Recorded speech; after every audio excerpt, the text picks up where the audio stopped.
So today we're gonna make a fire in our wood burning stove.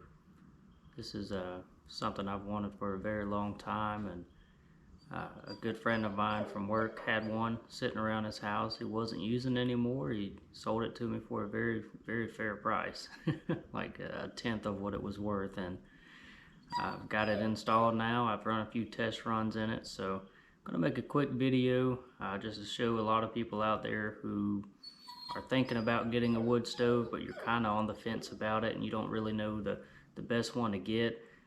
For reference, I'll show you around the front part of my shop here where the wood burning stove is, and you'll see that it's a fairly large space. You know, it's bigger than your average garage or your average shop that most people are going to have. So you know, it'll just give you reference to the size of wood burning stove that you might actually need. So there's the wood burning stove here. Bear with me. I've got a dog in the background is whining, wants to come in here with us, but just runs all the way up. This is not a professional install, but like I've said, I've run a few test runs through it. Haven't had any issues.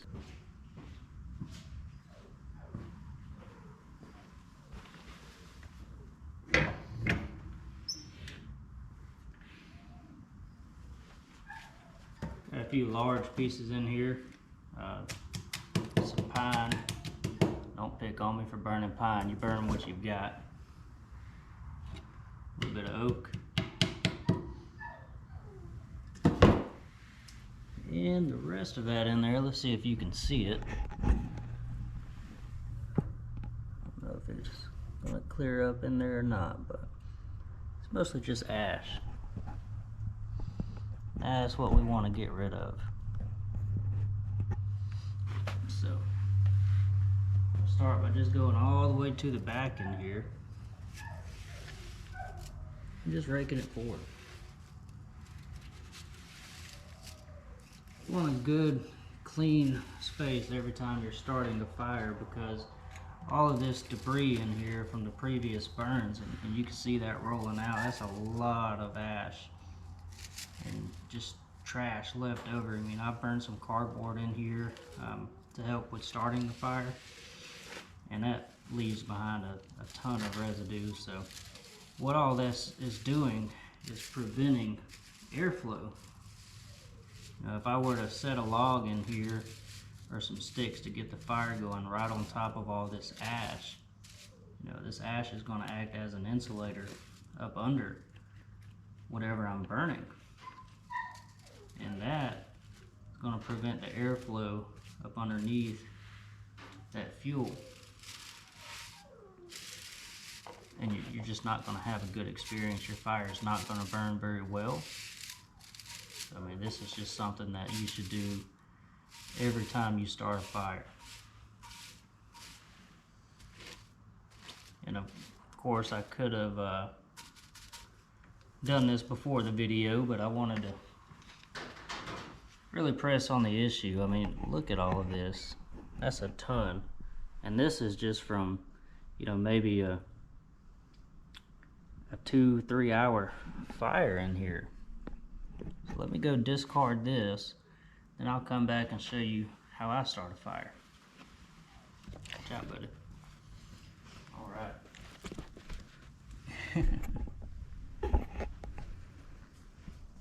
There he is back there. He finally made his way into the shop. He's gonna eventually hop up on his little chair here.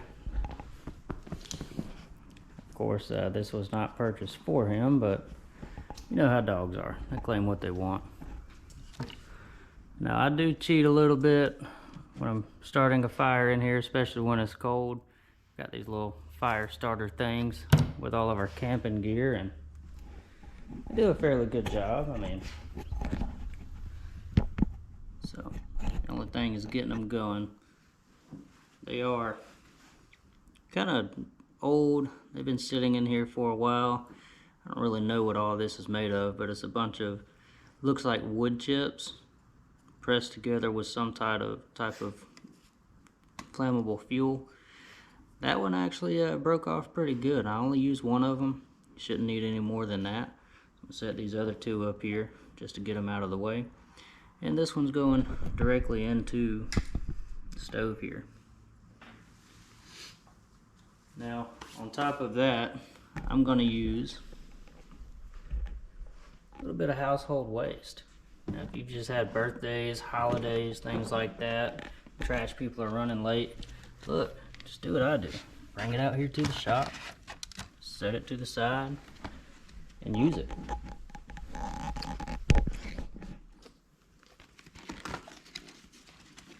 Cardboard burns best when you rip it. See this edge right here where all the paper is actually showing?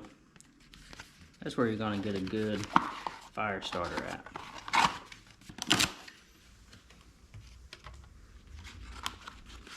It doesn't need to be too fancy, especially for the first few pieces, but as I get going with these pieces here, what I'm doing is trying to stack them up where there's some airflow up underneath them. So just a quick triangle right here.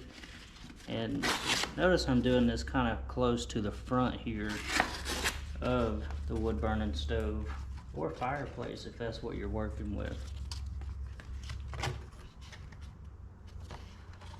These little Debbies here, man, they are so good. So I'm just getting them started there. I'm gonna find a few leaves and twigs, whatever I might have in this bin.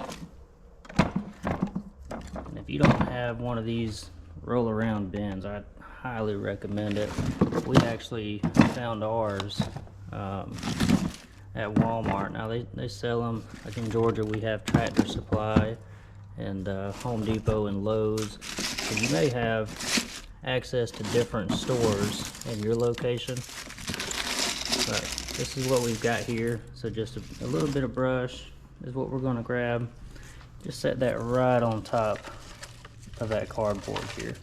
Like I said, we're not trying to be fancy here. It's not like we're making money from this video. This is just a quick how-to. Is how I do it. We're all going to be different here. And for the fun part, I'm just going to light that little piece of fire starter right there that we put in to begin with. I know some of you guys were hoping for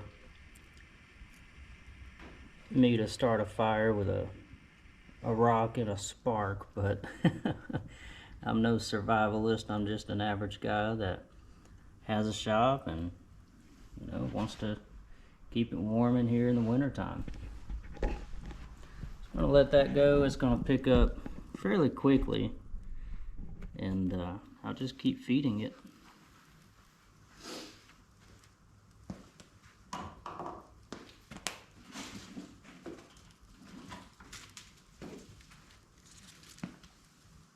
Again, we're going with that triangle pattern here. We don't really want to block the airflow up underneath all of this fuel. It's just cardboard burning. It's not extremely hot yet, so I'm able to put my hands in here. But once this thing's been going for, I'd say 10 to 20 minutes or so, this thing is going to be super hot.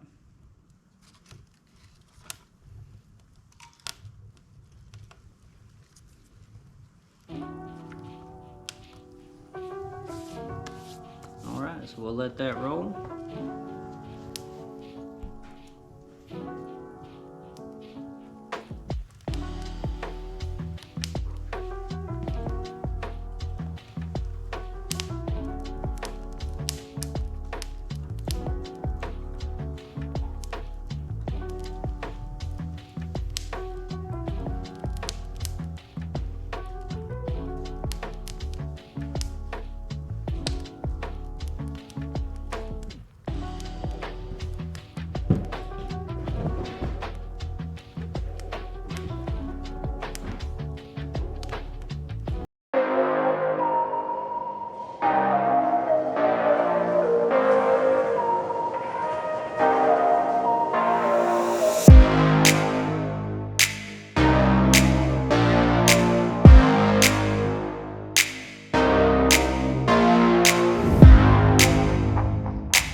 enough to hurt anything, but enough for me to set you guys down and have a quick talk with you.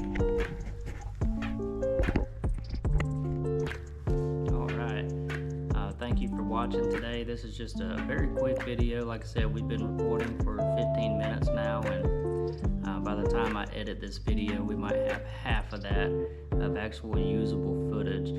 But these little wood burning stoves, man, they're the way to go. This is a Fisher Baby Bear. It's on the smaller end of the Fisher brand stoves, but they are a very well-known company, and they do a great job making these. They have a Mama Bear version of this, which is almost twice the size. If you're looking to heat your entire house with this, or even a large portion of, let's say, your basement or something like that, that may be the better option for you. But for shop, and as you can see on the ceiling here, it's not insulated. The walls are, but the ceiling's not. It's just a metal roof up there, and this does a surprisingly well job at keeping this place warm. And there's even times where, like, I'm wearing this jacket now, and you know, I want to take it off already, you know, just from being this close to the fire.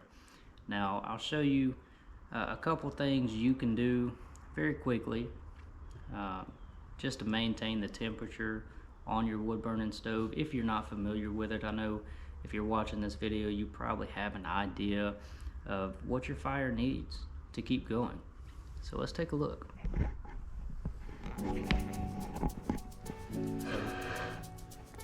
Any fire needs spark, fuel, and air to survive.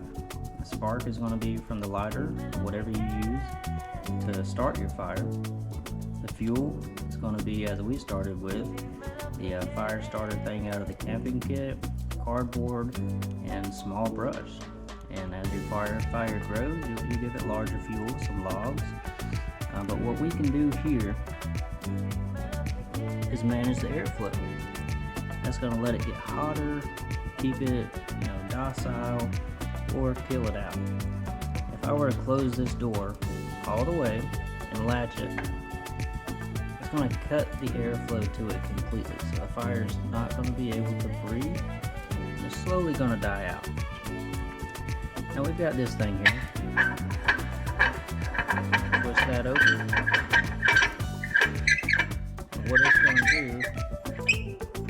is suck air right through here, right out of the pipes. And that air is going to come right up under all of the fuel we put in there. Remember how I said to allow that airflow up underneath there? It's going to feed that fire. And you can see kind of through this cracks how it's getting glowing red hot in there, because it's sucking that fuel in at a very, very rapid pace. Another thing I've learned to do with this one, and it's going to be different with all of them, is to just crack this door open a little bit. And if this fire is really going, you'll hear it.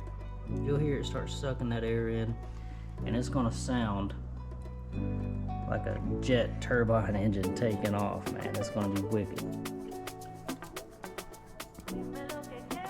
One last look at it. It's probably 70 degrees in Georgia right now, so I don't need this fire going. So I'm going to close it up and wrap up this video.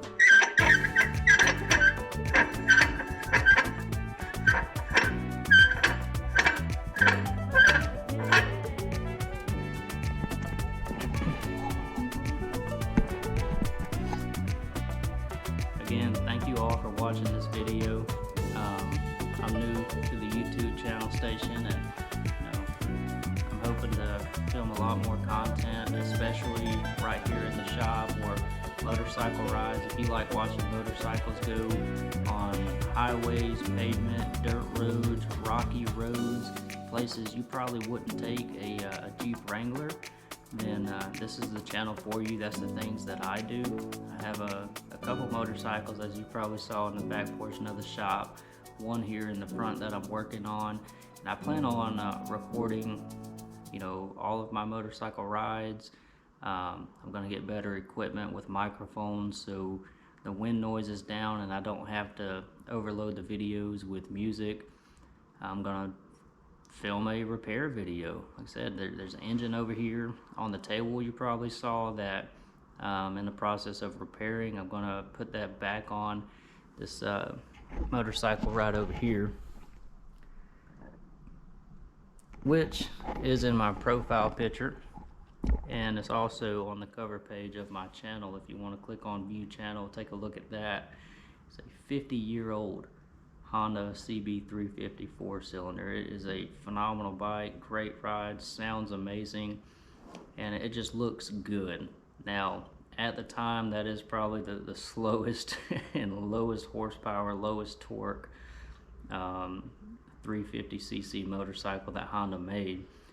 But they made it at such a low price point that almost anyone could afford to ride and have a great time, and and just enjoy riding. So it was a large seller at the time, but they have kind of died out. It's hard to find any of them, especially for sale, that are in as good a condition as the one that I have. And believe me, I've done a lot of work to this thing, but it's getting there. Like I said, I'm going to film a video on fixing that engine, putting it back on the motorcycle, giving the first startup once everything's completed, and even a ride on it. So stay tuned for all of that. Thank you for watching. If you like this video, like it. If you're interested in more things that I have to offer, subscribe to my channel. It'd help out a lot. Again, thanks for watching. Have a good day.